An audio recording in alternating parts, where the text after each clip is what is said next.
All right, let's continue now with more action. A captivating World of Spier Light Art 2025 event awaits. This annual festival not only showcases innovative installations from local and international artists, but it also explores the deeper connections between art culture and the environment at large. So joining us this morning to chat further, Jay Patha and Vaughn Sadie, the curators of the event, are going to be discussing the significance of light art in contemporary society. I believe that Vaughn Sadie, in fact, is joining us for this discussion. Vaughn, good morning. Welcome to the SABC at this hour and congrats. Thank you so much, and thank you for having me this morning. It feels a little bit early, but we're good to go. Well, yeah. Let's jump straight in. And I think if you're looking at the Light Art Festival at large, really what it is, it's evolution over the years. Perhaps you could weigh in on that and help us understand or enlighten us a little bit further about that. Well, thank you.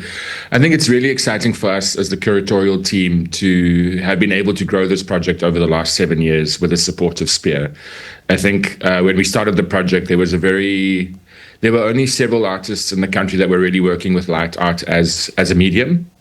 And what's been really nice now over the last 7 years is really just to see a younger emerging group of artists really take on the medium and really think about it as a tool for expressing contemporary concerns around both global politics and local politics, but then also thinking very carefully around how the change in the technology of how we experience light in our homes, from the transition from tungsten light bulbs to LED light bulbs, and how that's also kind of framed their own experience of domestic and public spaces, but also how that's kind of brought a kind of more environmental message to the work, and thinking very carefully around energy, thinking around electricity. So I think the changes in the production of light itself has also meant that the conceptual concerns of the artists have evolved as well. So it's a really nice way to kind of think, Yeah, Vaughn, thank you for speaking to that, because if we actually delve in a little bit deep on the back of what you've echoed, looking at the theme for this year's Spier Light Art Festival,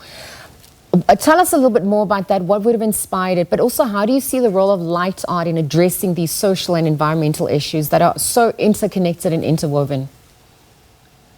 So yeah, I mean, I think it's a key medium, I think, to really talk about kind of environment and political issues in the country, which I think it's so accessible. I think the reality is we all understand light in a very everyday way, and kind of seeing something that's so familiar to us in an everyday way allows the audience a very particular kind of into these bigger social and political issues. So I think within that, there's a way in which the artists are able to kind of soften the messaging and making it more accessible through a kind of often slightly more playful and interesting way, or a way that often kind of shifts the expectation of the audience, which is a really lovely way. So it's a nice little surprise every time you walk around a corner. There's something that is seemingly familiar, but then starts to ask very complex questions in a very delightful, playful, and often quite critical way. So I think it really is, but then at the same time, it produces awe. So you're having multiple emotions while you're looking at something, feeling a slight level of discomfort at the kind of question that's being asked, but at the same time, really just excited by the play of colors on a transitioning LED, you know? So I think there is a way in which the artists are also thinking carefully around how they themselves kind of bring the message. Yeah. Just going back to your question about the theme this year, weirdly enough, kind of emerged out of our open call, which is generally what happens. We have an open call where we do a broad call and people then submit work. And then based on what comes out of that call, myself and Jay, then kind of produce the theme. And this year, just kind of broadly, our theme is infrastructure.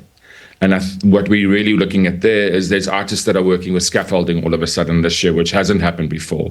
We have 5 works that are thinking of the way that we build and construct our built environment, but then also thinking about the way that in which we build and construct meaning. So the scaffolding here becomes a metaphor for multiple ways of holding, building, and sustaining. So it's a really lovely theme that's emerged through this open call. No, absolutely. And I mean, speaking of featured artists, perhaps you could highlight some of the featured artists, the installations as well, that experience those emotions that will be evoked. Cool. So I think what's really lovely this year is we have ongoing support from Prohelvische, which is the Swiss cultural funder that works very prominently in South Africa. And we've been afforded the opportunity to have 2 Swiss artists on residency. Sophie Goyer is a returning artist, and she's actually worked with some of the Spier team this year to do a text piece. They've been in a workshop for the last week, just discussing broad themes. And that's a really beautiful work that really speaks to the role of women in agriculture, which was quite not a surprising outcome, but a really lovely outcome from a very intensive process for Sophie and the participants. Florian Bach is a kind of more contemporary installation artist as well.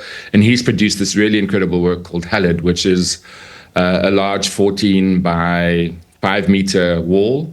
And that has these really beautiful more old technology of floodlights. And they are programmed to turn on and off throughout the evening, and you just see them go through the full color spectrum as they turn on and off over the duration of the evening. And then there's some really lovely work by younger emerging artists, and we also have a really strong presence of Durban artists this year. The role of the festival is also trying to have national representation. And we have Jess Botha from Durban, who's made this really beautiful work called Trojan Horse. It's a really playful kind of childlike horse with little wings coming out of it, but just beautifully illuminated. And then there's another piece by another Durban artist called Hey, Check My Feed, which is a really beautiful glittery wall that just shines and moves in the wind, but has this kind of image of fast food imprinted on it. Sure. And then, so there's a range of really extraordinary work by a range of artists. We also have a few collectives. So, there's so much. Sorry. No. I love how you're closing your eyes as you're reminiscing and remembering what is happening. And thank you for being so honest and authentic. I think we need to wrap up, but just very quickly though, engaging with some of the Swiss artists obviously sees that broader representation. You're looking at that national footprint as well. How do you also engage the local community, its cultural narratives at large? Very quickly as we wrap up. Of course, artists from the Western Cape really feature very prominently. I think a project being located in the Western Cape is key to its success and its placement at Spier. So there we are really working very closely with local artists. I think that's a really important role for us.